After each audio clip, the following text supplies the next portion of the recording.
বন্ধুরা, তোমাদের ভালোবাসাই আমাদের কাজ করার অনুপ্রেরণা যোগায়। আজ তোমাদের মাঝে নিয়ে এলাম টুনি পাখির গল্প রঙিন চুড়িঘর। তাহলে চলো বন্ধুরা, শুরু করা যাক। রহিমপুর বনে অনেক পাখি বাস করত। সে বনে কাকুলি কাক নামে এক পাখিও বাস করত। কাকুলি কাকের একটা ছেলে সন্তানও ছিল, নাম তার কনক। কনক অনেক দুষ্টু ছিল। বাবা কনক, তুই তো এখন অনেকটা বড় হয়েছিস। এখন তোর নাম, তোর বাবা মায়ের নাম ও ঠিকানা জেনে রাখা উচিত। হ্যাঁ মা, তুমি তো আমাকে আমার নাম ঠিকানা সব শিখিয়ে দিয়েছো। এই দেখো, আমার সব মুখস্থ আছে। আমার নাম রাকি, আর আমার মায়ের নাম টুনি, আর আমি যে বনে থাকি সে বনের নাম রামপুর। কনক, তুই সব কি বলছিস? তোকে আমি এগুলো শিখিয়েছি? সব সময় দুষ্টুমি, তাই না? তোর নাম কনক, আর আমার নাম কাকুলি, এবং বনের নাম রহিমপুর। এগুলো ভালো করে মুখস্থ করে নে, নয়তো তুই আমার মার খাবি। মা, এগুলো আমি মনে রাখতে পারবো না। আর এখন আমার ঘরে থাকতে একদম ভালো লাগছে না, তাই এখন আমি বনে যাচ্ছি। তুমি আমাকে বকা দিও না। মা টুকি, আমি যে তোকে কাল বলেছিলাম তোর নাম ঠিকানা মুখস্থ করতে, মুখস্থ করেছিস? হ্যাঁ মা, আমি সব মুখস্থ করেছি। তুমি শুনবে? হ্যাঁ রে মা, বল তো দেখি। আচ্ছা ঠিক আছে, শোনো তবে মা। আমার নাম টুকি, আমার মায়ের নাম টুনি, এবং আমার বোনের নাম রহিমপুর। আর আমি আমার মায়ের সাথে একটা ছোট্ট ঘরে থাকি। আরে বাহ, তোর তো দেখছি সব মুখস্থ হয়ে গেছে। মা টুকি, এগুলো তুই সব সময় মনে রাখবি। তাহলে তুই যদি কখনো হারিয়ে যাস, তোর বাড়িতে ফিরতে কোনো অসুবিধা হবে না। মা, তুমি চিন্তা করো না, এগুলো আমার সব সময় মনে থাকবে। এভাবেই সেই দিন কেটে যায়।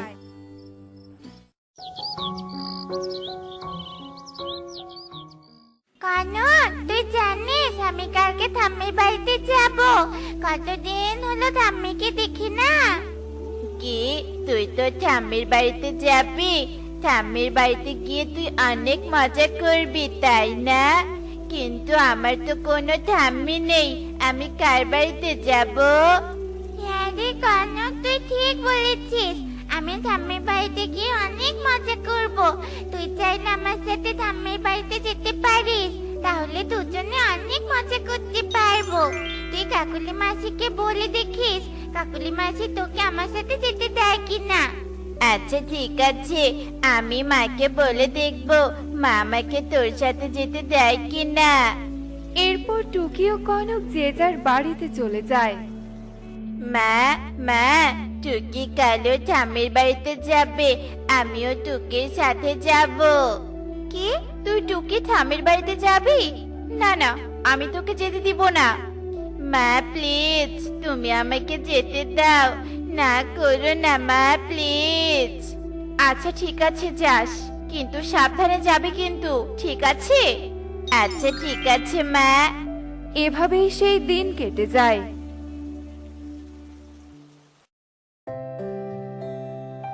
আমি এসে গেছি, চল এবার ঠাম্মির বাড়িতে যাওয়া যাক। কনক, তুই কাকুলি মাসিকে বলে এসেছিস তো? হ্যাঁ, আমি মাকে বলে এসেছি। আচ্ছা ঠিক আছে, তুই দাঁড়া, অটো রিক্সা আসলে আমরা ঠাম্মির বাড়িতে যাব। এসব বলতে বলতে সেখানে অটোরিকশা চলে আসে, আর দুজনে অটোরিকশাতে উঠে ঠাম্মির বাড়িতে যেতে থাকে। হঠাৎ করে সেই সময় বৃষ্টি শুরু হয়ে যায়, আর তারা অটোরিকশা থেকে নেমে একটা গাছের নিচে দাঁড়িয়ে পড়ে। কনক, বৃষ্টির জন্য তো আমরা ঠাম্মির বাড়িতে যেতে পারলাম না। চল আমরা একটা কাজ করি, বৃষ্টি থেমে না যাওয়া পর্যন্ত আমরা এখানে গাছের নিচে দাঁড়িয়ে থাকি। বৃষ্টি থেমে গেলে আমরা ঠাম্মির বাড়িতে যাব। আমি এতক্ষণ এখানে দাঁড়িয়ে থাকতে পারবো না, ততক্ষণে আমি এই বনটা ঘুরে দেখতে চাই। না কনক, তুই এমনটা করিস না, এটা নতুন বন, আমরা ঠিক করে চিনিও না, তুই হারিয়ে যেতে পারিস। আর এত বৃষ্টির মধ্যে ভেজাটা ঠিক হবে না রে। এরপর কনক টুকির কোনো কথা না শুনেই উড়তে শুরু করে আর টুকিও কনকের পিছু পিছু উড়তে থাকে। আর উড়তে উড়তে টুকি একটা গাছের সঙ্গে ধাক্কা খায়। আহ! সাহায্য করো, আমাকে কেউ সাহায্য করো, আমি প্রচন্ড ব্যথা পেয়েছি। আহ! এ কি ছোট পাখি, তুমি এই বৃষ্টিতে উড়ছিলে কেন? তোমার তো প্রচন্ড ব্যথা লেগেছে। দাঁড়াও, আমি তোমাকে সাহায্য করছি। আঙ্কেল, তোমাকে অনেক ধন্যবাদ আমাকে সাহায্য করার জন্য। কিন্তু তোমাকে তো আগে এ বনে কখনো দেখিনি। তুমি কি এ বনে নতুন এসেছো? হ্যাঁ, আমি ঠাম্মির বাড়িতে যাওয়ার জন্য এখানে এসেছি, কিন্তু এখন আর আমি ঠাম্মির বাড়িতে যাব না। এখন আমি আমার বনে ফিরে যেতে চাই। আমার বনের নাম রহিমপুর। তুমি কি বলে দিতে পারবে রহিমপুর বনে আমি কি করে যাব? হ্যাঁ হ্যাঁ, আমি জানি রহিমপুর বন কোন পথ দিয়ে যেতে হবে। তুমি এখান থেকে ডানে যাবে, আর ডানে গেলে একটা জঙ্গল দেখতে পাবে। সেই জঙ্গল পার হলেই তুমি রহিমপুর বনে পৌঁছে যাবে। আঙ্কেল, তোমাকে অনেক ধন্যবাদ। এখন আমি আসি। এরপর টুকি সেখান থেকে চলে যায়। আর অন্যদিকে কনক উঠতে উঠতে অনেক দূরে চলে যায় আর একটা রঙিন চুড়ি ঘর দেখতে পায়। ও মা, রঙিন চুড়ি ঘরটা দেখতে তো অনেক সুন্দর। এমন সুন্দর ঘর তো আমি কখনো দেখিনি। গিয়ে দেখি তো রঙিন চুড়ির ঘরের ভিতরে কি আছে। এ কথা বলেই কনক রঙিন চুড়ির ঘরে প্রবেশ করে। কে আমার রঙিন চুড়ির ঘরে প্রবেশ করেছে? কার এত বড় সাহস? ওরে বাবা রে, কে কে কে এমন করে কথা বলছে? নিশ্চয়ই ভয়ঙ্কর কেউ হবে। আমাকে এক্ষুনি এখান থেকে পালাতে হবে। কনক ভয় পেয়ে রঙিন চুড়ি ঘর থেকে পালিয়ে যায়। আমি বাড়ি যাব, আমি মায়ের কাছে যাব। আমার অনেক ভয় করছে, অনেক ভয় করছে। কি হয়েছে বাছা, তুমি এভাবে কাঁদছো কেন? আঙ্কেল, আঙ্কেল, আমি আমার বাড়িতে যাব, আমার মায়ের কাছে যাব। তুমি কি আমার মায়ের কাছে নিয়ে যেতে পারবে আমাকে? তোমার বাড়ি কোথায়, আর তোমার মায়ের নামই বা কি? আমি জানি না আমার বাড়ি কোথায়, আর আমার মায়ের নামও আমি জানি না। তাহলে আমি তোমাকে তোমার বাড়িতে পৌঁছে দিব কি করে?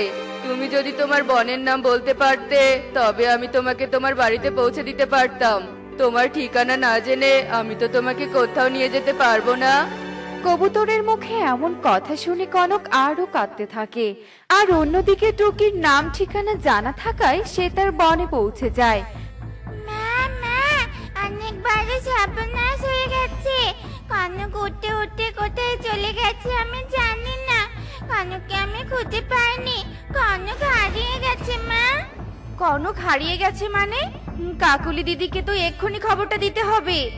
টুনি কাকুলির কাছে যায় আর কাকুলিকে সমস্ত কথা খুলে বলে।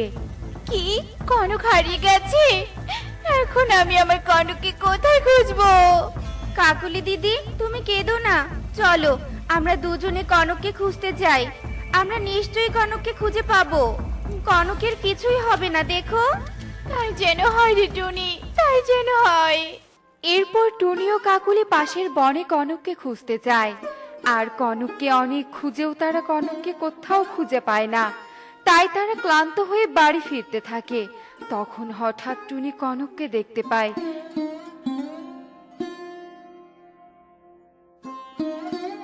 বাবা কনক, তুই এখানে কেন? মা, তুমি এসেছো? আমি তো ভেবেছিলাম আমি আর বাড়িতে ফিরতেই পারবো না। ভাগ্যিস তুমি এলে। ওসব কথা পরে হবে, চল আগে আমরা বাড়িতে যাই। এরপর কাকুলি ও টুনি কনককে নিয়ে তাদের বনে ফিরে আসে। আর কাকুলি কনককে বলতে থাকে, বাবা কনক, তুই যদি নাম ঠিকানা মুখস্থ করে রাখতি তবে কখনো এমন বিপদে পড়তে হতো না। মা, আমার ভুল হয়ে গেছে। তোমার কথা শুনে আমার উচিত ছিল। এখন থেকে আমি তোমার সব কথা শুনে চলবো, আর কখনো তোমার অবাধ্য হব না মা। এরপর থেকে কনক আর কখনোই তার মায়ের কথার অবাধ্য হয়